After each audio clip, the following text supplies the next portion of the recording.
que Hachem vous protège, vous donne la santé, la joie, la prospérité Keneratson. Je voudrais, Be'ezat Hachem, ce soir, parler un peu de ce qui se passe là-haut. On sait ce qui se passe ici, mais qu'est-ce qui se passe là-haut? Personne ne connaît.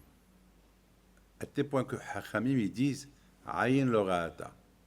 Il n'y a pas eu quelqu'un qui est parti, qui est revenu, qui nous a dit ce qui se passe. Bon, à part, il y a certains accidents qui se passent dans le monde où il y a des morts qui sont morts cliniquement dans les accidents, et ils racontent, et soudainement ils vont ressusciter, ils racontent des choses, ils racontent tous des lumières qu'ils ont vues, qu'ils ont traversées. Bon, ça c'est, je ne veux pas rentrer dans ces histoires, dans ces détails qui sont très loin de notre imagination. Mais venons, on va prendre ce que nos sages y disent. Nos sages y disent qu'il y avait un rabbin, c'est une histoire qui s'est passée il y a 2000 ans, qu'il est mort cliniquement, et une fois que ils l'ont pris au cimetière, il s'est levé. Alors, bien sûr, ça a choqué tout le monde. Bon, personne n'a rien compris. Et son père lui a posé une question. Mon fils, on sait que tu es mort. On t'a fait Shema Israël. La Hebra Kedisha était autour de toi. Qu'est-ce que tu as vu? Il lui dit, papa, tu vas rien comprendre. Ce que j'ai vu là-haut, c'est rien. Tu ne peux pas comprendre. J'ai vu un monde à l'envers. Les gens que dans ce monde-là, on respecte, on leur embrasse les mains, par respect, parce qu'ils sont des grandes sadikim, là-haut, ils ne sont même pas considérés. Pourquoi? Parce qu'il y a à côté d'eux des gens qui étaient à leur époque, qui n'avaient ni barbe, ils n'étaient pas des rabbins, rien du tout, et là-haut, ils sont considérés. Donc ça veut dire, cette histoire-là que je vous raconte, que nos sages ils racontent, c'est que personne ne peut juger quelqu'un qui n'a pas de barbe. Bien sûr, on ne peut pas juger, parce que la barbe, c'est dans le cœur. C'est pas la barbe qu'il fait d'un rabbin à un rabbin, c'est ses actions, ce qu'il fait. Il peut avoir des gens qui n'ont pas de barbe, et que là-haut, ils sont beaucoup considérés. Je vous raconte une histoire de Baal Shem Tov, une histoire spectaculaire de Baal Shem Tov. Il y avait un juif qui était très pauvre, et il avait des problèmes, plein de problèmes. Il vient chez le Baal Shem Tov, il lui dit, Rabbi, aide-moi, j'ai un problème, aide-moi. Il raconte tous ses problèmes. Baal Shem Tov lui dit, tu sais quoi, moi je ne peux pas t'aider. Tu vas aller dans telle et telle ville, et là-bas, tu vas voir un monsieur, c'est un soulard, va chez lui qui te fait une bracha.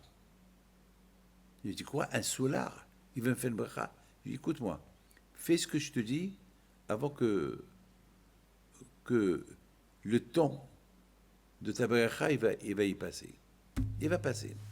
Ce monsieur-là, tout de suite, il prend le chemin. Il va à la ville que le Baal Shem Tov lui a dit. Il lui a donné le nom. Il se renseigne sur lui. Ils lui ont dit, mais c'est un soulard. Du matin au soir, il se saoule. Il leur a dit quand même, je voudrais bien le voir. Bon. Ils l'ont montré, le monsieur, et il était par terre, vraiment, avec ses habits sales. Et il va vers lui.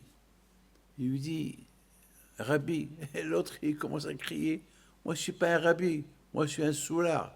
En plus, il n'y avait ni kippa ni rien sur la tête. Il était vraiment, il parlait, il puait le vin, il puait l'alcool. Il lui dit, moi je ne te fais pas de bracha.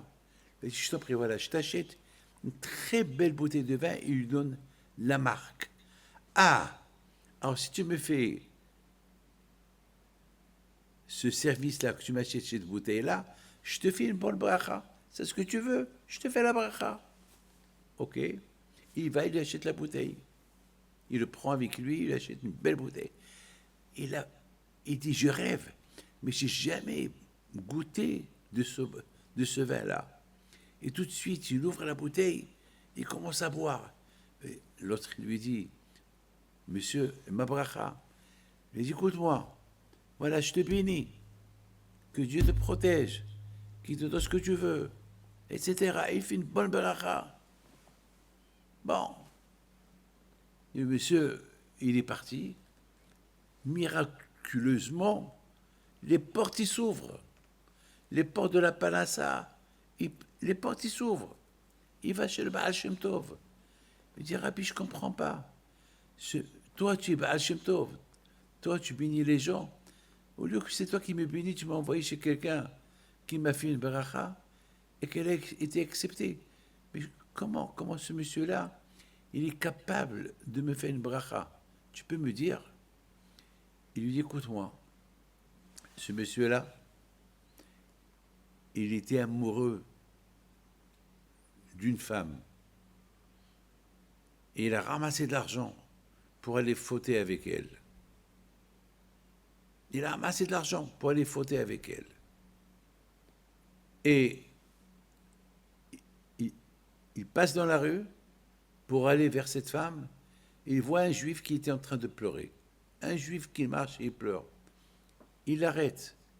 Il lui dit, pourquoi tu pleures? Il dit, pourquoi je pleure? Et si je te dis, tu vas m'aider, tu vas pas m'aider. Alors je pleure pour ma chance, j'ai pas de chance. J'ai des problèmes, j'ai des dettes, je veux marier ma fille. Et j'ai ras-le-bol de la vie. Et le monsieur lui dit, ah bon? Tu sais quoi, j'ai une somme d'argent. Voilà, je te dis la vérité. Avec cet argent-là, je devais aller faire une grande avera. Mais je ne veux pas aller la faire, je te donne l'argent. Voilà, il y a là-bas assez pour payer tes dettes, pour faire ce que tu veux. Allez, bye.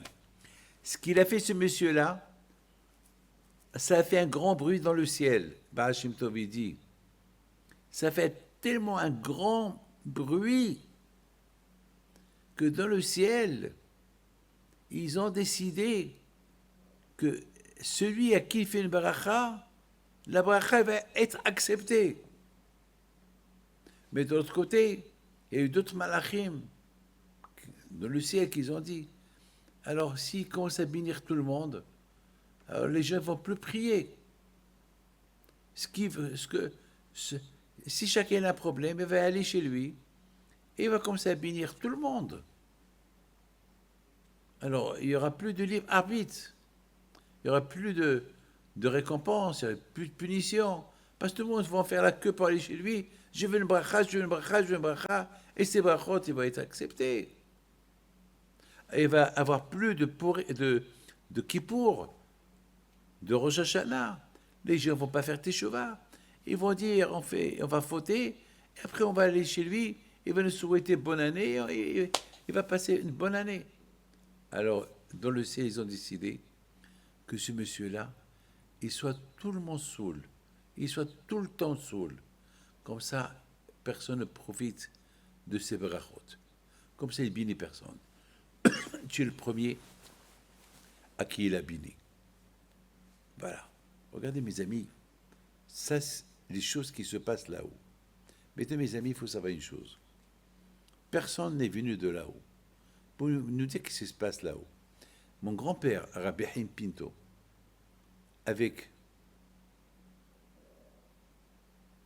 lorsqu'il était jeune,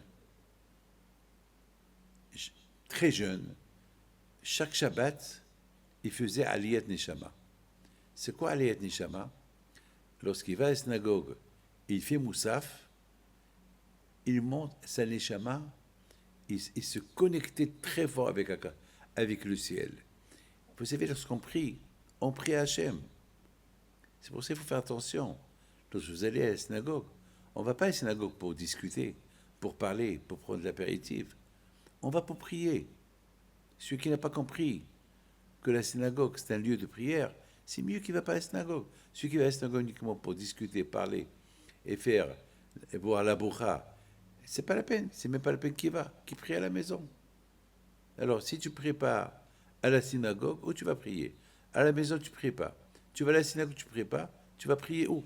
C'est mieux de rester chez toi et dors, reste au lit, au lieu d'aller à la synagogue. Ne va pas. C'est-à-dire, imaginez-vous, lorsqu'on va au palais royal pour rencontrer un roi ou un président, on va pour demander. On va pas chez lui pour s'amuser. On prend un rendez-vous. Ah, c'est la raison pourquoi il y a l'heure. À quelle heure ça commence la prière? C'est l'heure du rendez-vous avec le roi. Et c'est qui est le roi? Le roi des rois, c'est Hachem. Et lorsqu'on va chez Hachem, on va pour des raisons, pour prier, pour demander des demandes. On demande à Akadosh Baruch Hu le pardon, la parnassa. On demande à Akadosh Baruch Hu la révoie, tout ce qu'on veut. On demande à Akadosh Baruch Hu. Et le Shabbat, c'est le jour où les portes du ciel ils sont ouvertes. Les portes du ciel, ils sont ouvertes le jour du Shabbat. Donc c'est la raison pourquoi le Shabbat, on va à la synagogue. En plus, après la prière, on se souhaite Shabbat Shalom l'un à l'autre. Ce Shabbat, c'est le jour de paix, c'est le jour c'est un jour de prière. On se repose. Mais est-ce que vous savez ce qui se passe ce jour-là du Shabbat? Eh bien, mes amis, il faut savoir une chose. Que nos sages ils disent que chaque mitzvah qu'on fait le Shabbat, le calcul de cette mitzvah, il est multiplié par des millions de fois. Par exemple, tu restes 1 heure, tu vas étudier 1 heure, tu vas prier 1 heure. Mes amis, mais vraiment, si tu pries, c'est pas que tu parles, parce que si tu parles, tu perds tout. Tu pries, ou tu écoutes un cours de Torah, eh bien, c'est l'équivalent des centaines de millions d'heures. Par exemple, en semaine, tu vas étudier 1 heure, on va te donner dans le ciel une récompense d'1 heure que tu as étudié. Mais le Shabbat, lorsque tu étudies 1 heure, on va te donner une récompense des millions d'heures, comme si tu as étudié des millions d'heures. Quelle est la raison? Ben parce que le Shabbat, le fait qu'on ne travaille pas, on veut se reposer. Il y a beaucoup de Yetzirah, on veut dormir, on boit du vin, on boit la boucha, et on mange, et on passe. Alors, si on fait un effort, et le Shabbat, on se repose un peu, mais on consacre la journée à Hachem, à la prière et à l'étude, parce que le Shabbat, on n'a rien à faire, alors on a tendance de parler, dire des bêtises. Et sinon on fait le contraire, alors dans le ciel, ils considèrent ça comme un grand geste et la récompense, elle est énorme. La récompense, elle est énorme. Mes amis, il faut savoir une chose, que dans sa Kadosh Baruch Hu, il a donné la Torah à Israël. C'est écrit dans les livres qu'Akadosh Baruch Hu, il a ouvert le ciel. Et pourquoi il a ouvert le ciel? Il a voulu que les Juifs, le jour qu'ils ont reçu la Torah, qu'ils voient qu'il n'y a que Hachem. Qu'est-ce qu'ils ont vu? Je ne peux pas vous dire qu'est-ce qu'ils ont vu. Je ne peux pas vous dire. On n'a jamais été à Gan Eden. On ne sait pas. Lorsque les Juifs ils ont traversé la mer, c'est écrit Ra'ata Shifha Bayam. Ça veut dire que même les tout petits Juifs, qui sont même la petite servante, elle a vu dans la mer ce que le grand prophète Hiskiel n'a pas vu. Parce que le prophète Hiskiel, il a vu comment le Mashiach il va venir, comment il va construire le 3e temple. Si Dieu veut, on a eu le 1er temple, le 2e temple, le 3e temple, c'est le Mashiach. Et lui, il a vu des niveaux, il a vu des prophéties. Alors nos sages disent que les Juifs qui ont traversé la mer, ils n'ont pas encore reçu la Torah. Mais Akadosh Baruch Hu, il les a mis dans un niveau extraordinaire. Il leur a fait voir des choses que même les plus grands prophètes n'ont pas vues. C'est incroyable. Qu'est-ce qu'ils ont vu? On ne sait pas. On ne sait pas ce qu'ils ont vu. Rabbi Haim Pito alav shalom, lorsqu'il faisait la prière, il était jeune. Je parle de Rabbi Haim Pito le grand, celui qui est enterré à Essaouira. Lorsqu'il faisait la prière, vous savez, il se connectait à Hachem d'une manière que son père, Rabbi Shlomo Pinto, il ne le touchait pas. Il ne le touchait pas. Personne ne le touchait. Il y avait Rabbi Khalifa Malka, qui l'enterrait à Gadir. Rabbi Shlomo Pinto, il ne le touchait pas.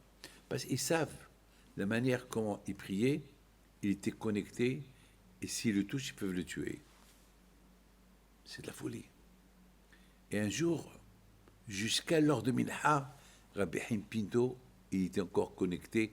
Là, Rabbi Shlomo Pinto et Rabbi Khalifa Malka, il y a ceux qui disent, il y avait avec eux Rabbi David Ben Baruch, Alav Shalom, les grands trois tzadikim du Maroc. Rabbi Shlomo Pinto, qui était le père de Rabbi Haim Pinto, Rabbi Khalifa Malka et Rabbi David Ben Baruch, Alav Shalom. La folie. Ils ont fait une prière, les trois ensemble, et eux aussi, ils se sont déconnectés de ce monde-là pour arriver dans des mondes que je ne peux pas vous dire. Et là-bas, ils ont vu la Neshama de Rabbi Haim Pinto. Ils lui ont dit, tu es jeune, il faut que tu retournes à ta place. Il leur a dit, je ne veux pas, je veux rester là. Ils lui ont dit, mais le monde, il a besoin de toi. Un jour, tu vas être un grand et le monde a besoin de toi. Tu ne peux pas de maintenant se déconnecter de ce monde-là et rester là-haut. Je leur dis, alors, vous me promettez une chose. Je sais comment monter, mais je ne sais pas comment descendre.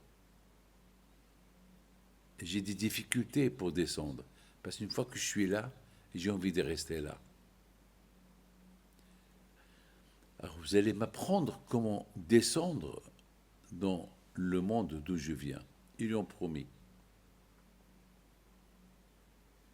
Il est descendu avec eux, et ils ont tenu parole, ils lui ont appris comment monter et descendre. Mes amis, qu'est-ce qu'il y a là-haut? On sait que les Neshamot, là-haut c'est le monde des âmes. Là-haut c'est un monde où il n'y a pas de plaisir matériel. Il n'y a pas de manger, il n'y a pas de boucha, il n'y a pas de salade cuite, il n'y a pas d'adam l'hout, il n'y a pas de pkila, il n'y a pas de shrina, la dafina. Il n'y a rien. Il n'y a pas de femme, il n'y a rien. Alors qu'est-ce qu'il y a? Qu'est-ce qu'il y a? Il y a un plaisir. À tel point que c'est écrit dans le Pirkei Avot, le plaisir qu'il y a dans l'autre monde, il vaut même avec le plaisir d'une heure. Écoutez bien ce que le Pirkei Avot dit. Le plaisir d'une heure de l'autre monde, c'est l'équivalent des centaines de milliards d'heures de plaisir que tu peux avoir dans ce monde-là. Ça veut dire que tu peux gagner des centaines de milliards de dollars en loto, tu peux avoir des pays, tu peux avoir ce que tu veux. C'est même pas le prix d'une heure de plaisir de là-haut. Mais c'est quoi là-haut? C'est quoi le plaisir de là-haut? Mes amis, le plaisir de là-haut, il n'est pas calculé, il est illimité. Vous savez, mes amis, prenez un parfum. Un parfum, lorsque vous le sentez, il y a beaucoup de sortes de parfums. Mais le plaisir, il est rien que de quelques secondes. Après, tu t'habitues au parfum. Après, il ne te donne plus de plaisir. On va vous donner le meilleur costume du monde. Le plaisir, waouh, au moment qu'on te le donne. Après ça, tu le mets, tu t'habitues.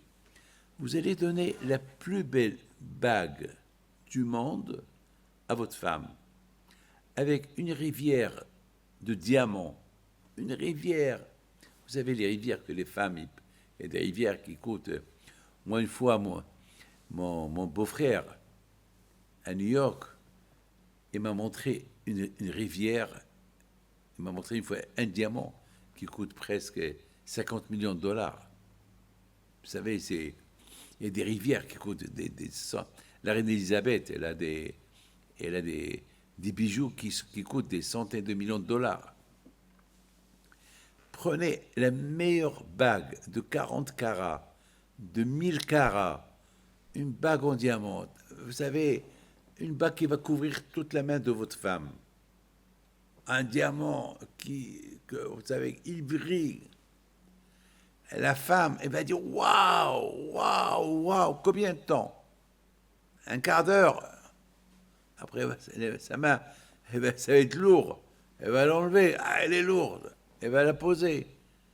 Et elle va le remettre pour des occasions. Mais le plaisir est parti.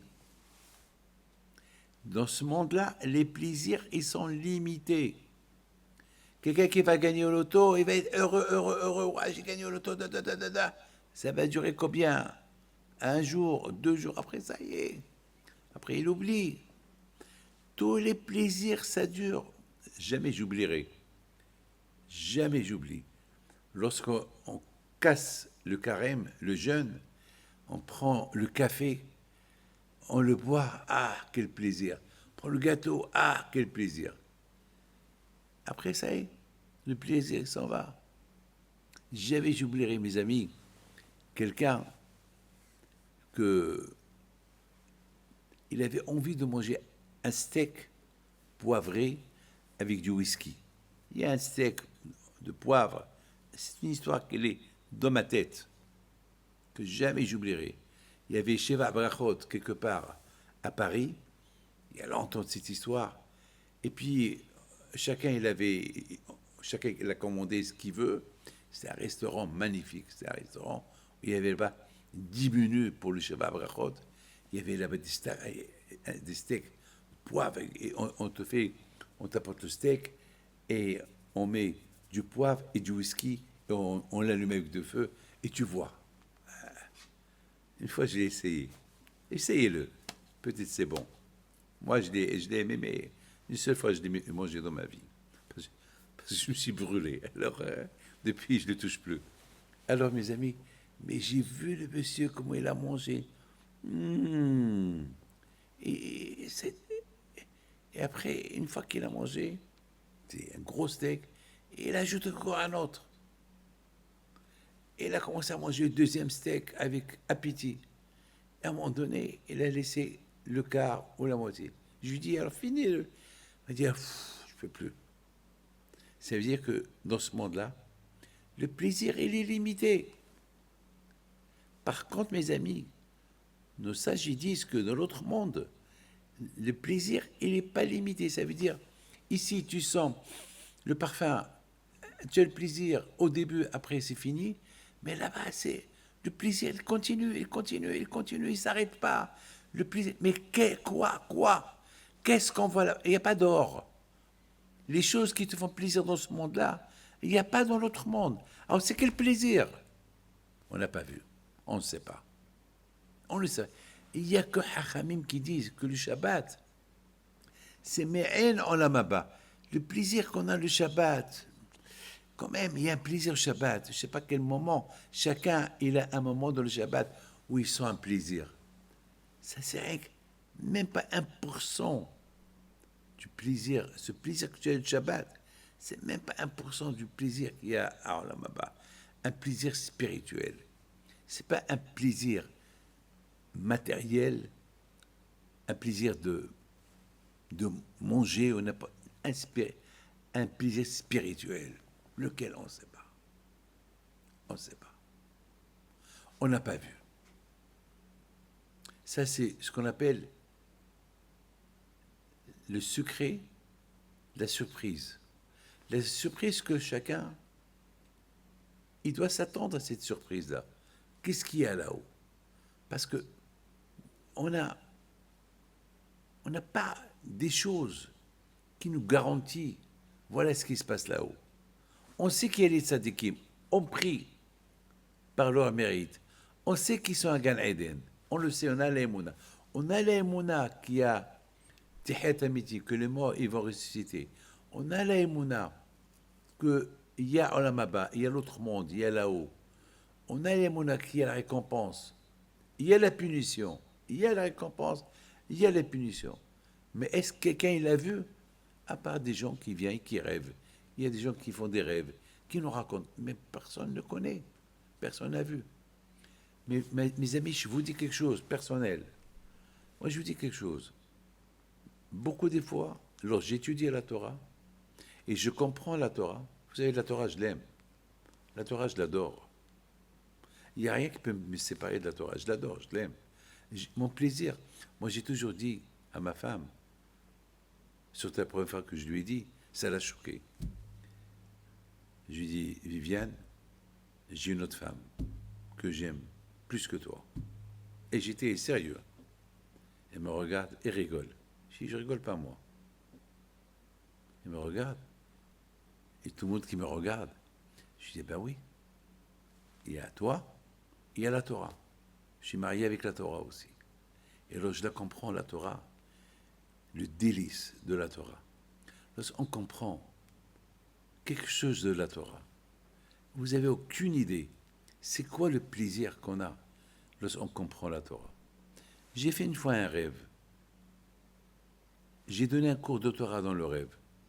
J'étais tellement heureux et content dans le rêve.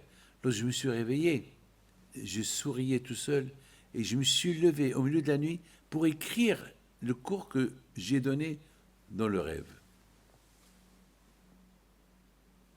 Mes amis, moi, je pense, ceux qui aiment la Torah, ceux qui l'étudient, le Gan Eden, c'est pas la peine de mourir pour voir Gan Eden. C'est pas la peine de mourir pour voir c'est quoi le plaisir du paradis, le plaisir de là-haut.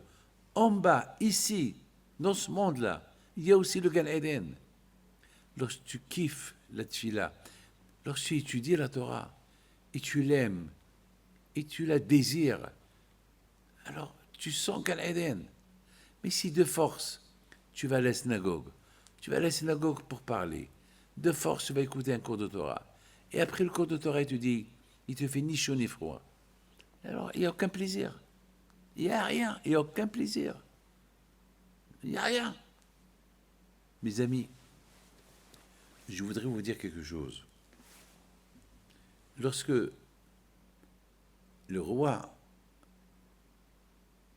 Hiskia, il était malade, parce qu'il ne s'est pas marié, il est venu chez lui le prophète Ishaïa. Il lui a dit, Majesté, je sais que tu es un grand sadique, mais tu vas mourir et tu n'auras ni ce monde ni l'autre monde. Il lui dit, pourquoi? Il dit, parce que tu ne t'es pas marié. Tu n'as pas accompli la mitzvah du mariage. À quoi ça sert toute la Torah que tu ne t'es pas marié? À qui tu vas transmettre la Torah? Il dit, attends, mais j'ai beaucoup d'échivot, j'ai beaucoup des élèves qui étudiaient la Torah. Il paraît que Hiskia, le roi Hiskia, lorsqu'il faisait un cours de Torah, il y avait presque 40 000, 50 000 personnes qui venaient l'écouter. Il était un grand sadique. En plus, vous savez ce qu'a fait Hiskia? Hiskia, il n'avait pas d'armée. Tous ses soldats, il a dit à tous ses soldats, prenez vos armes, cachez-les dans les synagogues, cachez-les là où il y a la Torah, et vous allez vous asseoir, étudier la Torah. Vous êtes les soldats de la Torah. Et c'est comme ça. Alors, le roi, il dit à Ishaïa, mais pourquoi le bon Dieu, il va me punir, il va me prendre de ce monde-là, et j'aurai ni ce monde, ni l'autre monde? Qu'est-ce que j'ai fait? Parce que je ne me suis pas marié. Mais tu sais, prophète, si je ne me suis pas marié, c'est parce que j'ai vu dans ma prophétie que je vais avoir 2 garçons qui vont être Réchaïm, qui vont être idolâtres, ils vont énerver Hachem. Alors j'ai préféré ne pas me marier pour ne pas apporter des enfants qui vont faire du mal au bon Dieu. Ishaïa lui dit, mais Majesté, ça, c'est pas ton problème. Toi, tu te maries, tu devais te marier. Comme que Hachem, il t'a dit de se marier. Parce que si on ne se marie pas, il y a un problème. À qui va transmettre la Torah? C'est vrai, tu as transmis la Torah à beaucoup des étrangers, mais pas à tes enfants. Mais je t'ai dit que mes enfants vont être Shaïm. Et alors, le prophète lui dit, toi, tu aurais dû te marier et apporter ces enfants, même s'ils sont Réchaïm, tu vas leur transmettre les enfants. Le reste, c'est pas ton affaire, c'est le bon Dieu. Akadosh Baruch Hu, il peut les mettre dans le bon chemin s'il veut. Mes amis, tout à l'heure, j'ai reçu une femme qui a perdu sa fille le jour du Simchat Torah. Ils l'ont tué, les terroristes. Ils l'ont brûlé. Brûlé. Ils ont fait beaucoup de mal à cette fille-là. Et c'est une famille qui ne sont pas religieux. Et sa mère, depuis la mort de sa fille, elle a complètement changé. Elle a fait une grande teshuva. Vous savez pourquoi?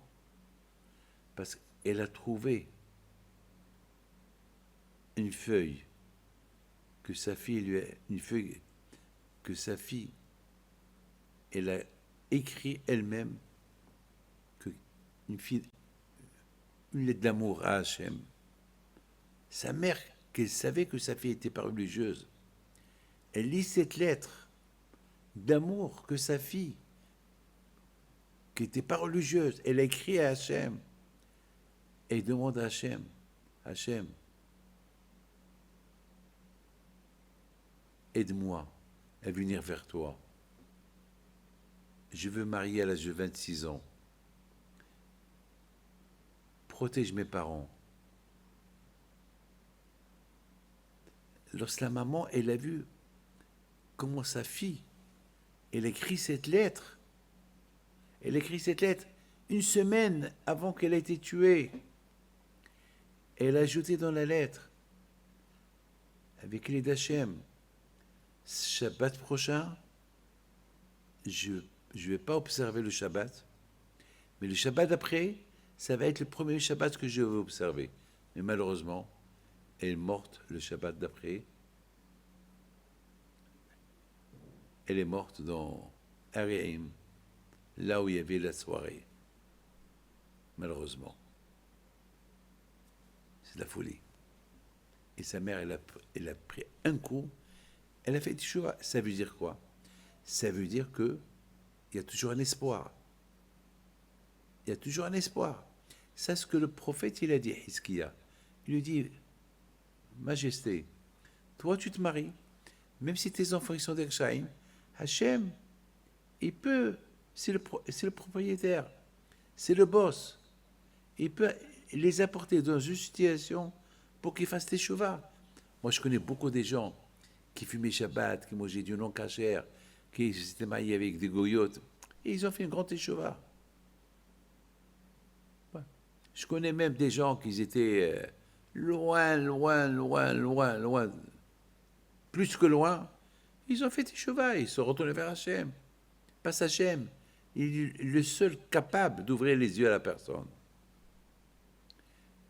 Il y a une fille qui devait aller en Roumanie pour rencontrer là-bas un non-juif, se marier avec lui. Et moi, j'étais à Bnei Brak, et sa mère, la pauvre, elle est venue chez moi, elle pleurait. Sa fille, voilà. J'avais de la peine pour elle. Je dis, ma fille, prie Hachem. Il n'y a qu'Akadosh Baruch Hu qui peut t'aider. Moi, je prie pour toi, mais toi aussi, prie pour elle. Il me dit, c'est ce que je fais. Je dis, peut-être il faut prier un peu plus. C'est tout, prie. Mais il me dit, mais en ce moment que je vous parle, il est parti à l'aéroport. Et certainement, c'est fini. Écoute-moi, madame, l'avion n'a pas encore décollé. Mais Rabbi David, si jamais elle décolle, si l'avion décolle, c'est fini, je ne vais plus la voir. Elle va être mariée Shabbat avec un goy. Je dis, madame, tu pries avant que le vol décolle. Vous savez ce qui s'est passé? Il s'est passé qu'il y avait un retard. Le vol, il a eu un retard. Un retard de 7 heures. À tel point jusqu'à qu'ils ont dit aux passagers, l'avion, il est annulé jusqu'à... Dans 7 heures, on décolle. Et elle a décidé de retourner chez elle à la maison. Elle glisse, elle se casse le pied. Non, bien sûr, ils l'ont pris à l'hôpital. Son copain, il appelle, lui dit, qu'est-ce qui se passe? Alors, elle lui dit, il était en colère, et le mariage, et on devait se marier, j'ai mis de l'argent, vous les juifs, et waouh, waouh, waouh. Mais attends, mais c'est pas de sa faute. Elle a glissé. Mais l'autre, il n'a pas compris. Une excuse du bon Dieu. Il a insulté. Il lui a dit, oh là là, pourquoi les nazis vous ont pas emporté? Cette phrase-là, elle est rentrée dans la tête de la jeune fille. Aujourd'hui que je vous parle, cette jeune fille, elle est mariée avec un religieux, elle a fait une grande échova, elle a 7 enfants. Voilà. Hachem, il a des programmes. Comment un homme, même s'il n'est pas religieux, il peut le rendre religieux. Il y a des situations que Hachem seul il peut faire. Alors maintenant, le roi, il dit au prophète, alors ça veut dire que tu m'as condamné. Il lui dit, oui, tu vas mourir. Écoute-moi, moi je vais prier à Hachem. Et Hizkiya, elle a commencé à prier, à prier, à prier, jusqu'à ce que sa prière, elle est montée chez Akadosh Baruch Hu. Mais mes amis, lorsque vous priez, à qui vous priez? Réfléchissez un peu. À Hachem, il est là-haut. C'est tout.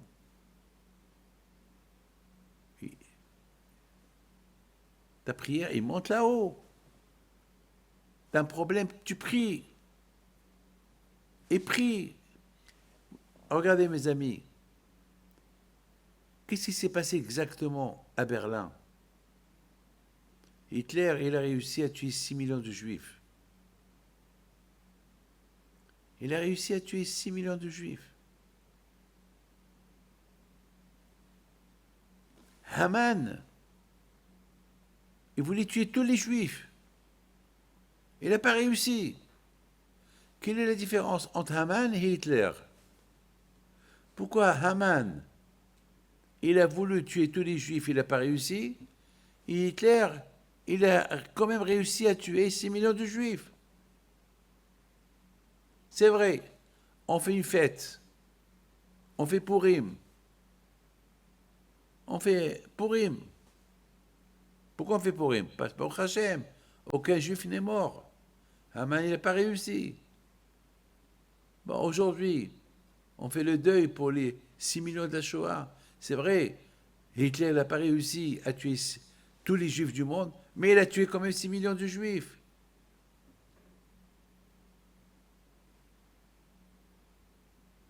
C'est vrai. Il y a un rabbin qui dit, c'est vrai, on a eu Israël. Très bien, tu as eu Israël, mais tu as perdu 6 millions de juifs.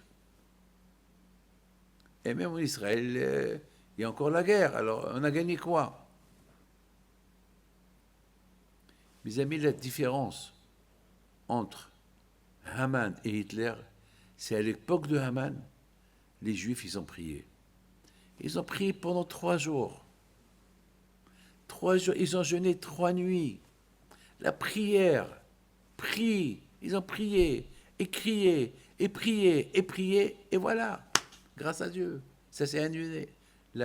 Les décrets, ça s'est annulé. Mais à l'époque de la Shoah, malheureusement, il n'y avait pas assez de prière. Parce qu'il y avait des Juifs en Amérique. Eux, ils n'étaient pas concernés, ils ne savaient pas ce qui se passait. Donc, ils ne priaient pas assez. Il n'y avait pas assez de prière, malheureusement. Mes amis, ce qui s'est passé à Simchat Torah. Oh, le jour de Simchat Torah, le jour qu'on danse avec la Torah, le jour que les portes du ciel ils sont ouverts, le jour que Hachem il est présent, Hachem il voit les Juifs dans le monde entier qui dansent avec sa Torah, même les Juifs qui ne sont pas religieux, ils dansent avec la Torah. Il nous est arrivé un malheur. Quelle tragédie! Quelle tragédie! Quelle tragédie! Pourquoi? Ben, personne ne peut vous dire pourquoi. Cette femme, qui a perdu sa fille, dont j'ai parlé tout à l'heure, que j'ai rencontrée aujourd'hui, elle n'avait pas l'air révoltée contre le bon Dieu. Elle a dit, la mort de ma fille quand même, elle m'a renforcé à se connecter encore plus avec Hachem. Surtout lorsque j'ai trouvé les lettres que ma fille elle a écrites au bon Dieu.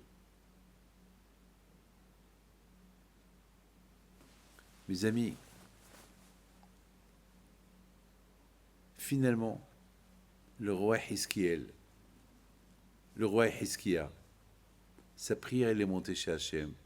Et Hachem lui a accordé 15 ans supplémentaires à vivre. Il s'est marié avec la fille du prophète Ishaïa. Il a eu 2 enfants. Un, il est mort. Et un, il s'appelle Ménaché. Il est resté vivant. Mais à la mort de son père, après 15 ans que le bon Dieu lui a donné, à la mort de son père, il est devenu un homme, un grand rachat. Mais à la fin, il a fait Teshuvah.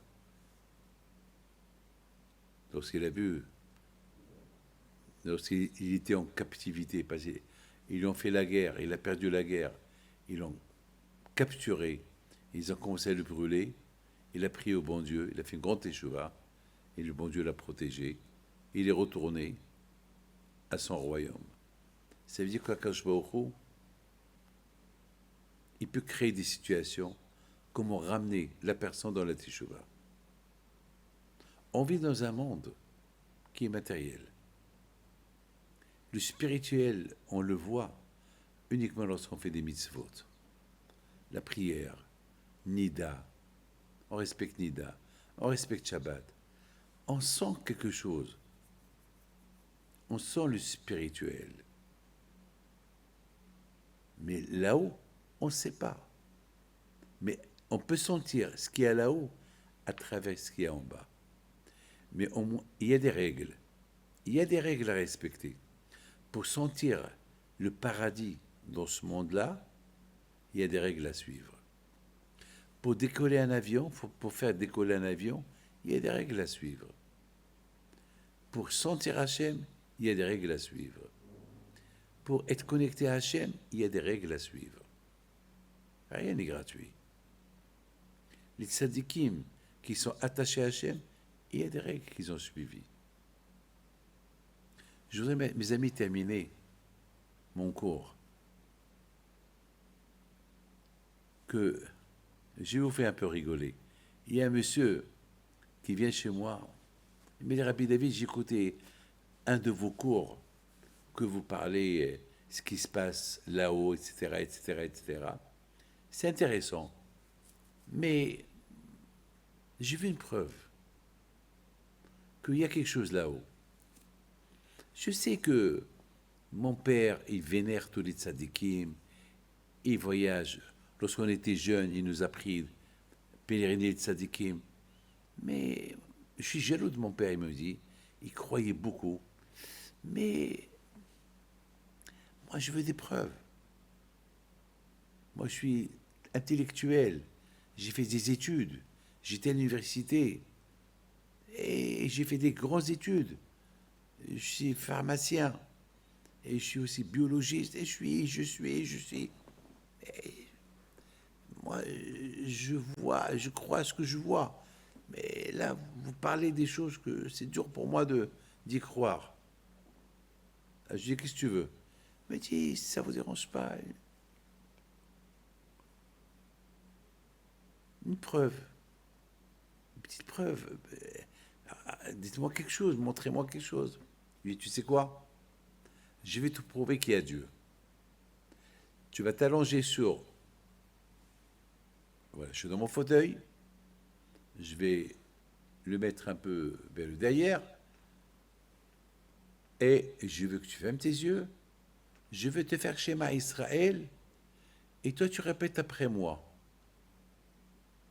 Elle me dit, alors ça va se passer quoi? Je dis, alors tu vas sentir que ton âme, elle sort de ton corps. Wow. Et tu vas commencer à agoniser. Et tu vas commencer à sentir quelque chose, une lumière. Et tu vas voir un ange. Et tu vas voir le bon Dieu. Et tu vas voir ce qui se passe là-haut. Il me dit, ah bon? Et après, comment je vais retourner?